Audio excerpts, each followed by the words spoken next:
This is Season 10 of the Convene podcast, brought to you by Louisville Tourism.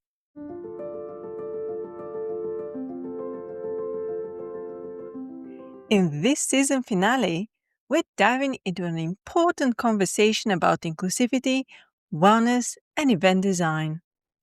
My guest is Laura Nelson, an author, speaker, and educator with over 20 years of experience transforming industries.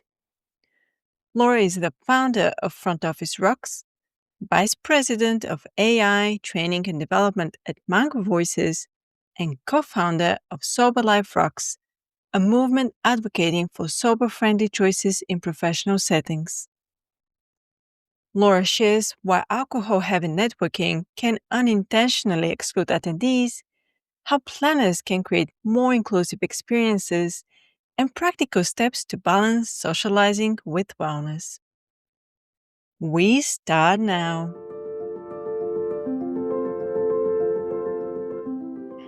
Hi, Laura, and welcome to the Convene podcast.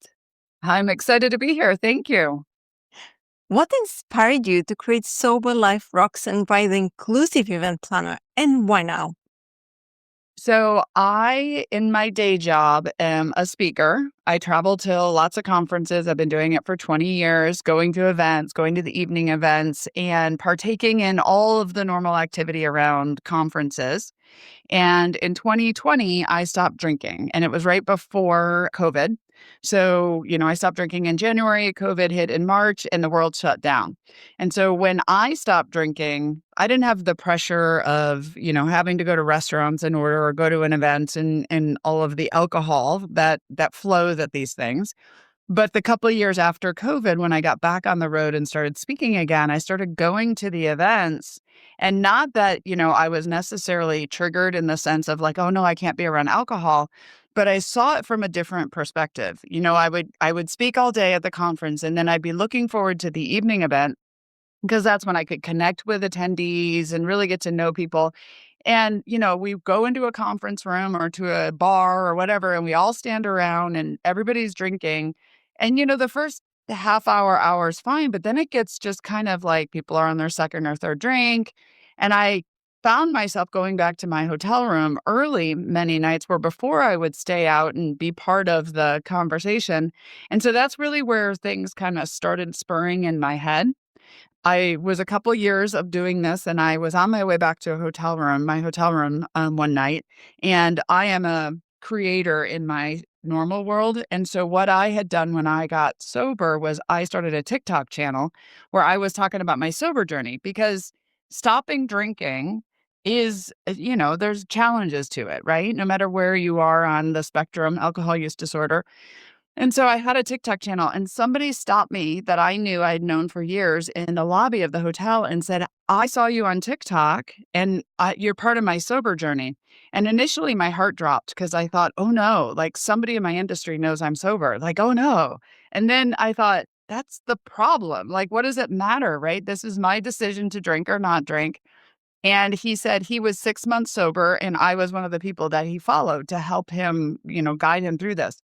And he and I sat down for 2 hours that night and networked. It was the best conversation we ever had. And so that was really kind of the spur of the start of Sober Life Rocks, because my business partner and I have another founder in this. We both feel that, people who don't drink, that's a choice, whether it's recovery, religion, health, just never drank, whatever. But in our business environment at conferences, events and stuff, many times we hide that. We don't talk about it. We put a lime in the drink because we don't want people to ask us what we're drinking. And there's more people not drinking than we actually know. And many times it can feel very lonely when you're at one of these events because you think you're the only one not drinking, when really there's a good percentage of people now who are waking up to the fact that alcohol just doesn't serve them. Why do we have to keep this quiet? And that's really kind of how Sober Life Rocks launched. It was not necessarily to get people sober. It's everybody's choice. But there are a lot of people who are sober curious, sober-ish, maybe don't want to drink at events. They only want to have a glass of wine at home at night. Well, why do we have to have such a emphasis on alcohol at the events? And that's really where we launched Sober Life Rocks. I love your message and the path that you've walked. So thank you for really voicing what's happening in your own life and inspiring others. Also for planners who may not realize how alcohol-heavy some event environments are, what are some common signals that their event may be unintentionally excluding sober guests? I love that question. So, as we progress through Sober Life Rocks, I wrote the book, The Inclusive Event Planner. And I wrote that book specifically for event planners because, as a speaker, I was working with event planners and the meeting planners. They would ask me, like, what do you want at the bar? Like, what should we offer? And I appreciate that. But many times it's beyond the bar. Like in my book, there's only 2 chapters where I actually even talk about the bar. Like, what do you offer and how do you have your drinks? The rest of the chapters are about the actual conference and the way the conference is set up and how to make it inclusive. So the issue is up till now, there's been this whole idea of being anonymous, right? Like we don't talk about whether we're drinking or not. There's pressure when you drink. I mean, people who know, why aren't you drinking? Are you pregnant? Are you in recovery? It's like, what do you care if I drink, right? So many people are choosing not to go to events, and we know that attendance is down in some conferences or lots of organized events because the content we could get online, we could see those speakers online, we could learn from them on their social media, right? We go to the events for the connection. And if the connection is all focused around the bar and alcohol, many people choose not to go. So meeting planners probably don't see, unless they are also sober or have somebody on their team, to see how alcohol is the thing that we tend to throw at events, right? We'll have a bigger bar, a longer bar, we'll have it on the exhibit hall floor, we'll have a happy hour, and the issue is that's excluding a good percentage of people. I mean, the latest study in the United States is 50% of Americans are not drinking or trying not to drink. So there's a percentage of people who aren't raising their hand saying, I'm not coming to your event because I don't drink. They're just not going to the event. So meeting planners, really the first step is just kind of looking at what can you do to make your event more inclusive, because the reason we do so much around the bar, one is tradition. It's just the way we've always done it, right? So we have to kind of stop that. The second thing is that it is hard for people to network. It is hard to connect with strangers. It's been hard since we were in middle school, right? Like it's hard to walk up and go, "Hi, I'm Laura. What do you do?" So the more that we can make the event easier for people to connect from the minute they show up, having it easy for people to meet people, having meetings around coffee, have networking around lunch, have games or questions at the table or ways for people to learn about each other to make it easier. Now, this doesn't say get rid of the alcohol. Nobody's saying that the bar should go away. Just don't make that the focal point. Find ways to do things that interest people in being there and connecting, and have the bar be the sideline, which is great, and have better options at your bar, which we can talk about. But if your event is focused on the happy hour, focused on the evening event, focused on the drinking, that's probably where you could take a step back and say, what else could we do? Which I've outlined in my book, a whole bunch of ideas to make it a little bit more inclusive for everybody. Sitting here nodding a lot just because I'm one of those people that you described that I never had interest in alcohol. I don't like it. I never drank. So for me, events have, especially the social part, the evening part, has always been hard. And I've always felt so much pressure. Like you said, why are you not drinking? It's like, why do you care? I'm going to It's show like, you a cup. And people can't see this cup, but what my cup says that we now have on our website is don't ask me what's in my cup. Like it shouldn't matter what's in my cup, right? Like that's the exactly. thing. We have that pressure. Like, why aren't you drinking? It's my decision, right? Yeah, exactly. But it's also, it creates I think, an invisible divide just because you start experiencing the networking in a different way than those who drink. At some point, like you said, after the second drink, it becomes a whole different story. So how can planners balance socializing and celebration while offering a more inclusive experience for attendees who choose not to drink? So you bring up a really good point. So many times the evening event is focused on the bar, the fun, the excitement, right? Which is totally fine. But those who are choosing not to drink may not want to be in the loud DJ and the big band that's loud and that, right? So you can do things as a meeting planner to make it comfortable for everybody. So the first is really kind of the invitation, right? Making sure it says mocktails and making sure that there's people know there's going to be options. Then for the actual event, having an overflow space, not a kids table, not a separate room that's like for Zen, right? But an overflow space. So I envision like at a hotel, and I have pictures of this in my book. You have the conference room and the DJ and the whatever, and then you have tables and seats and couches out into the lobby outside or the, the area outside so that you and I could sit down and have a conversation, and there could be music in there, and maybe it's 80s music, and I love 80s music, and my song comes on. I can run in and dance to my song, but then I can come back out and have a conversation. So part of it is looking at the environment so that there are places, having easier furniture to walk up to, like move a chair over, and because sometimes the furniture is just so set that it's really hard to walk up to a bunch of strangers and go, "Hi, can I sit here?" and whatever, right? The other thing is then looking at the entertainment, not starting at level 10.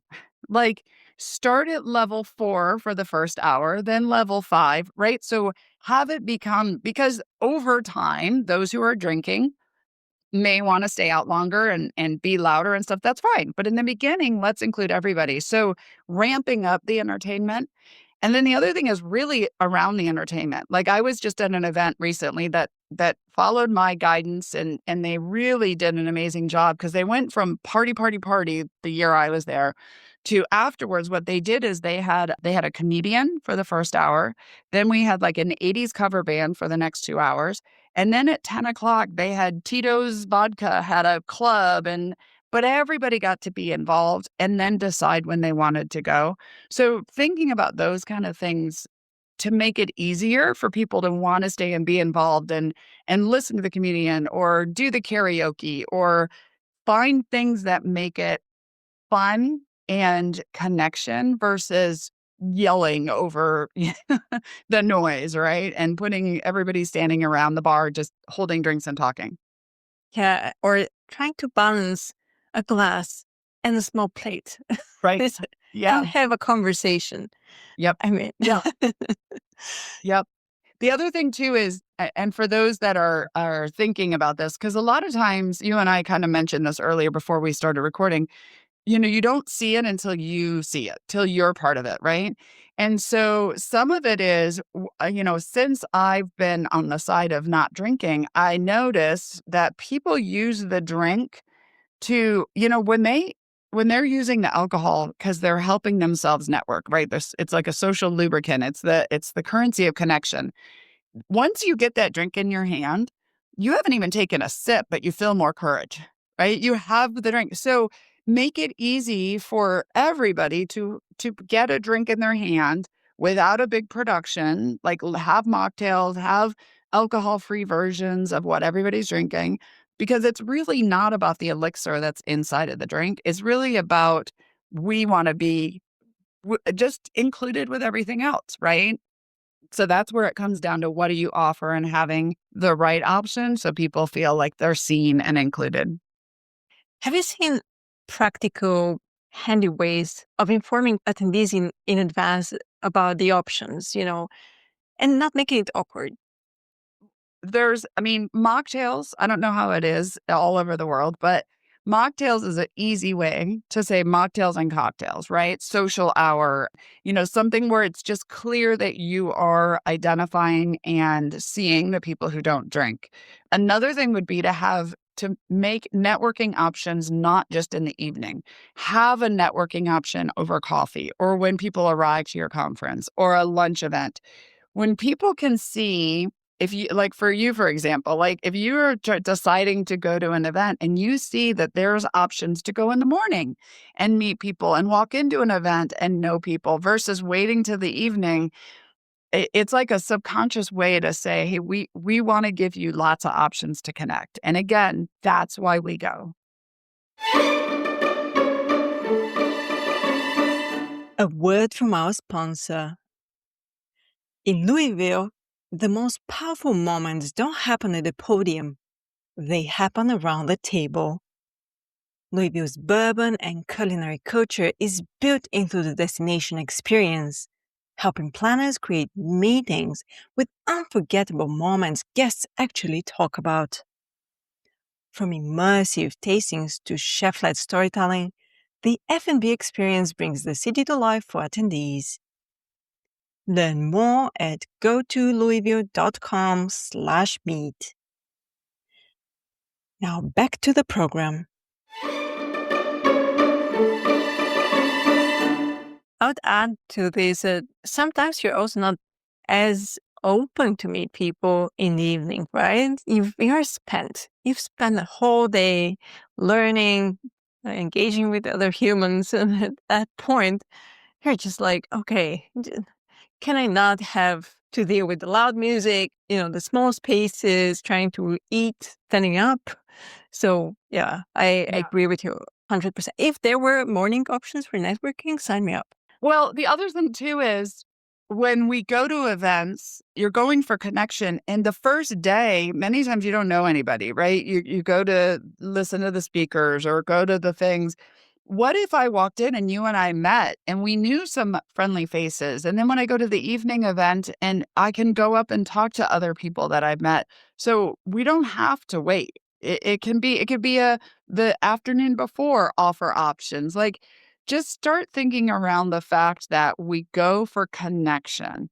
And many events I think are so focused on the the speakers, the evening event, the entertainment, which is great, but there's still a lot of people who aren't. They're getting on a plane and flying to your event. They're going to be with the other people that are there. So find ways to make it easy for them to connect and network with other people at your event.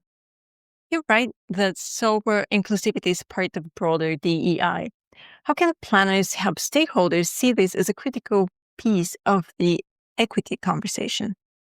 So this is a discussion and the reason that I'm doing these interviews and getting out there because unless you have some issue, somebody in your life that's important, somebody on your team, it's not seen that way. And there's a whole movement now of sober creators like me who are really trying to spotlight this because it is important.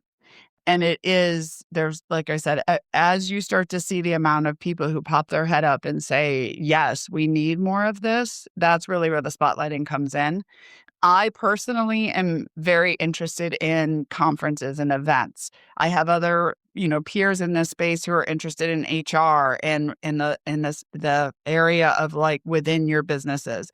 I have other, people who are within the mocktail space trying to get it into restaurants and having more options there. So we actually with Sober Life Rocks are hosting our first conference in January, specifically around this movement, amplifying sober voices. So it is not there yet, but if you ask anybody about alcohol events, right? Everybody has a story about how their industry is the worst, or they know somebody who is an alcoholic and now in recovery, or they have a horror story from someone in their family, or they're it's prevalent in so much of our life that I feel like the world is just starting to wake up to say it doesn't need to be. It doesn't need to be gone. Like smoking, people still smoke.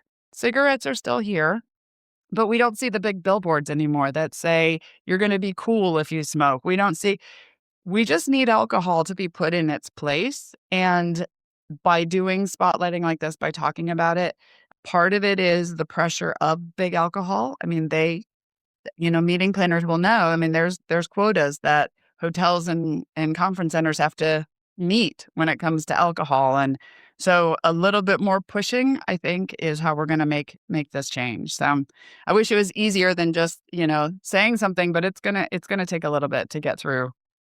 And do you feel that planners still kind of other non-drinkers and they kind of exclude them of this shared experience. Yeah, and that's the hard part that I find is those that, like the conferences that I've spoke at, they'll say, "Hey, what do you want at the bar?" And I'm like, my thing that I talk about is have similar options to what you're giving everybody else, but have alcohol-free versions, right? But what happens is a lot of times I show up at the conference and they're like, "How did we do?" And in the corner, there's some sticky sweet lemonade and some kids' sippy cups. And they're like, "This is the alcohol-free version." Or I go to the bar and they're like, "Well, we have Coke or Diet Coke or whatever." And I'm like, I want to drink something similar to what everybody else is drinking. Now, 5 years ago, there wasn't as many options. Now, this movement is so large, even the large alcohol distributors are having non-alcohol options. There's so many options now. So, it's a matter of just starting I equate it to people with food allergies. Do you remember when you go to a conference 10 years ago, you'd have to go to a special table to pick up your food, and now you sit down and they know exactly who's gluten-free, who's nut allergy, right? Because somebody, I don't know who, started spotlighting this, saying, "This is important, this is important, this is important." That's where we are with alcohol. It's just, this is important, and I know a lot of events are planned a year in advance. This is a great time to start talking about, like, how can we make the next event more inclusive? And then on the flip side, I want more people like yourself, like me, like other people to say, we actually want better options. One of the things that I suggest is when you fill out the registration for an event where it says special food allergies, I don't want alcohol. I want better non-alcohol options. Like we need to, as a movement, to step up and tell event planners, please just give us better options so that we can be included too. I love it. The first thing that I was thinking when you were speaking was exactly being a vegetarian 10 years ago and being given the salad or the side dish of Yeah. what everyone else got. It was embarrassing. It was horrible. And these people were starving. And now they have all these beautiful choices. And actually, Mhm. in this season, I've spoken to so many planners and venues and destinations who are now focusing on plant-based first. So we're completely flipping the script. And I like what you're saying. How about just doing the simplest thing, include it in the registration form and open the conversation. Let's see what your audience wants. Yeah, because a lot of times we're working with food and beverage, right? Or at the conferences or the hotels and stuff, and they have a quota. They have to make money. But if they know a quarter of the people are going to have NA options, and then they get the good NA options, NA being non-alcohol options, they're going to make sometimes more money on that, right? Because we're not having to put alcohol in it and the cost. So the actual profit could be better, but what happens is if I was at an event where I knew they had NA beer, and I went up to the black bar that they rolled in and I said, "What do you have that doesn't have alcohol?" And he says, "We have NA Corona or something." And he didn't have it sitting on the bar, right? You know how they have the beers and the wines sitting on each side? And I said, "Well, it's not sitting here on the bar." And he goes, "Well, we only have five per bar." For me, I'm like, first of all, if I'm don't want people to put a focus on me not drinking. I want to be able to point to something and you hand it to me. I don't want to have a big conversation. Secondly, I wouldn't have known he had non-alcoholic options behind the bar because it wasn't, I just knew because they told me it wasn't spotlighted. And then they didn't have enough. They had five. Now I get why would they buy 50 per bar if people weren't drinking them? But if we understand that there's a percentage of people at this event who prefer to do that because we tell them when we show up, we have a nut allergy and we don't drink alcohol, they'll then buy enough so that those who want to partake in a beer or wine or something can do that. And it's a win-win. But we've really got to start spotlighting and then talking about it. Speaking about this, how can venues and caterers be part of the solution when it comes to sober-friendly options? So I would recommend I have my book, which is the Inclusive Event Planner, and it's a free download. You can buy it on Amazon, but the first step is really just to become aware, to start because if you are not somebody who is sober or has stopped drinking and now more and more people are trying to stop drinking, so I think it's becoming more aware, but you may not even know where to start. So it's really by first learning all of the signs. I speak on this at conferences. I spoke at a couple of marketing and event conferences, and I have a picture of, I don't know if you have this where you are, but we have like a fair every summer in all the towns, right? And in the fair, when you go in, they have deep fried corn dogs and deep fried Twinkies and onion rings and all the things. That's fun most of the time, unless you're on a diet. And when you go in on a diet and you're trying to lose weight and now you see deep fried this and deep fried that, all of a sudden it stands out. Well, that's the same for people who don't drink. When you go to a place, you may not see it. But when you're somebody who doesn't drink or is trying not to drink, it is everywhere, just like the deep fried bad food, right? So the first thing I would say is really kind of start seeing it. And now more and more that I talk about this, people who do drink are talking to me later going, I see this now. I'm noticing it. It is everywhere. And that's really the first step. We can't fix what we don't know, right? What we're not aware of. So for any meeting planners, any event planners, the reason I have the book as a free download is because I'm really just trying to get people to see it, right? And then we can start to work with every alcohol brand out there probably has an NA version. If they don't, let me know. I have options in there. I have great companies, but it's really just starting to push against the norm and saying, we want to do better. Ask the people who are in your space, in your environment. There are going to be people who say, no, no, no, we need all the alcohol. We have so much fun at that event. But there are going to be people like you and me who will say, yes, please, let's have some better options too. And when you find that, then you want to do better for the people because now you're connecting to a human that says they want better options. So I don't have an easy answer. That's why I'm out talking to so many people about this, because I think that this has got to be a movement that we've got to do. By the way, I will link in the show notes to the free download because I think it's very important people get it, read it, be inspired by it. Yep. Share it, give it to others, tell other meeting planners and event planners that you know to read the book. It will help. Exactly. And I think you also touched on something with the deep fried food.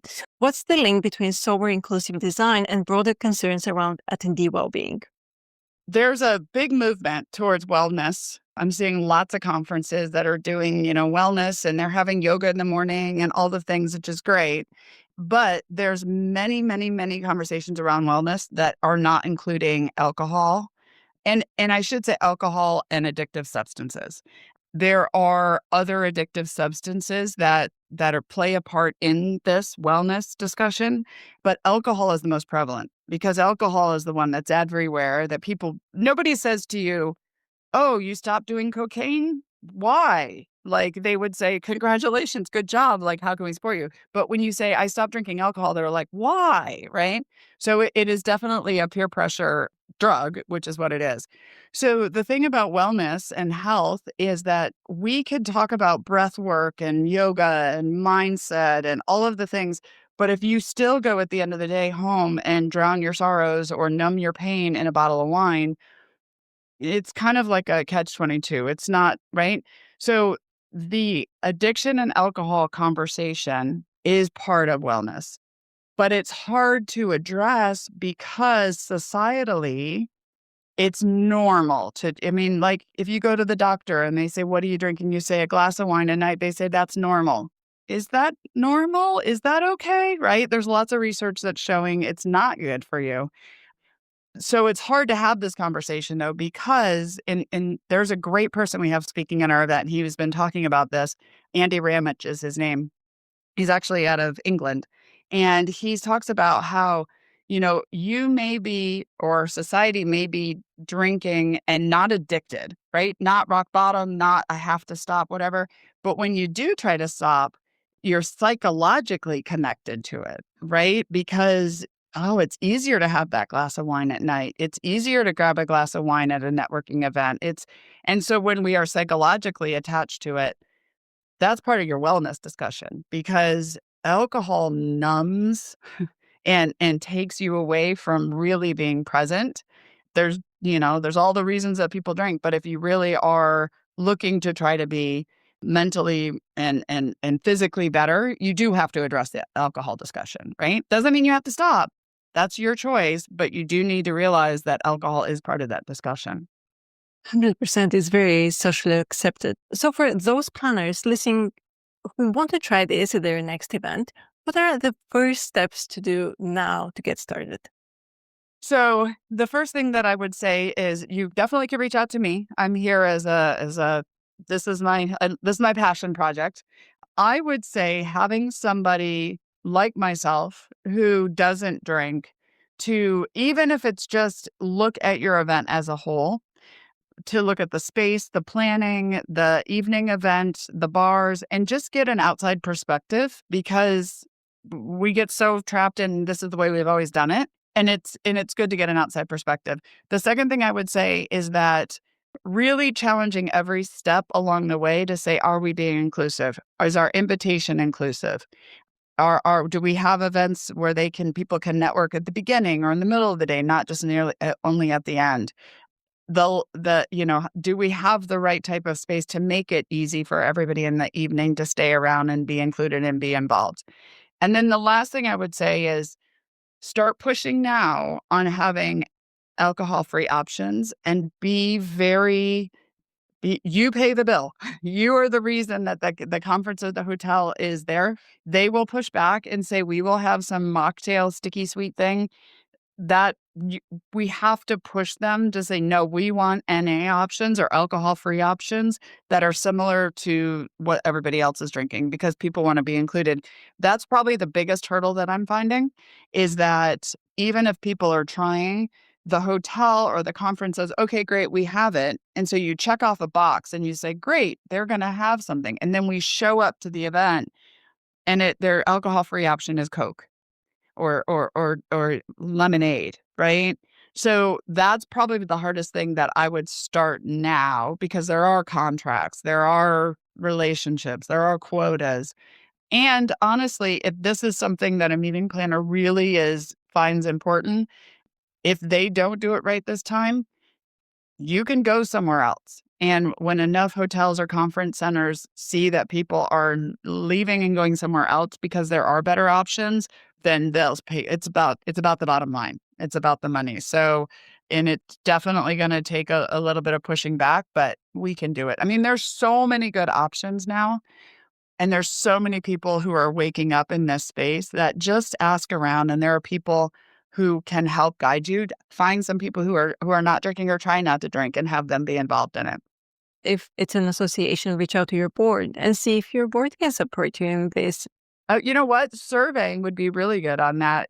Survey your attendees, your whoever is coming to your and ask. And I guarantee you are going to find a good percentage of people who, even if they do drink, they may want to have one glass of wine and then switch to a non-alcoholic option, right? But a lot of times we don't have that. So then they drink a second glass and a third glass and they wake up in the morning and they're tired and they don't show up to the events, right? So even people who drink may be open to, not wanting it, or maybe they don't want to drink at a business event or an association event. They'll mark too and let you know, and you'll find that there's a good percentage of people who would actually be excited about having better options. Wonderful. Was there anything we didn't mention, and we definitely should before we wrap up?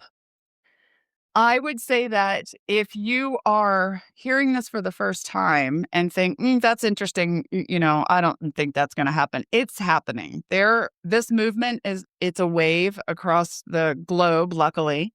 It's just like cigarettes, right? We used to be on a plane and you could go sit in the smoking section or the restaurant section. So get ahead of it. Don't just listen to me. Go follow, if you come to Sober Life Rocks, you can see our conference that we're having. Some of the biggest influencers in this space are speaking at our event.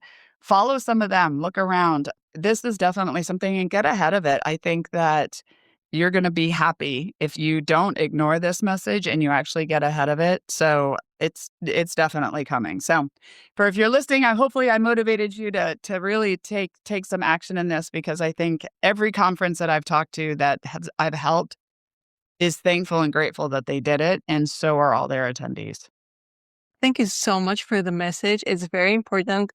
I'm 100% with you. I hope more planners hear your message and take action because I think we're late.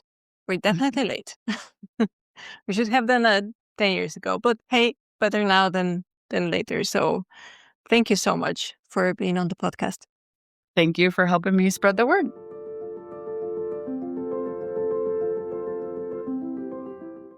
Remember to subscribe to the Convene podcast on your favorite listening platform to stay updated with our latest episodes. We want to thank our sponsor, Louisville Tourism. Learn more at go-to-louisville.com/meet. For further industry insights from the Convene team, head over to pcma.org/convene. My name is Maggie. Stay inspired, keep inspiring, and until next time.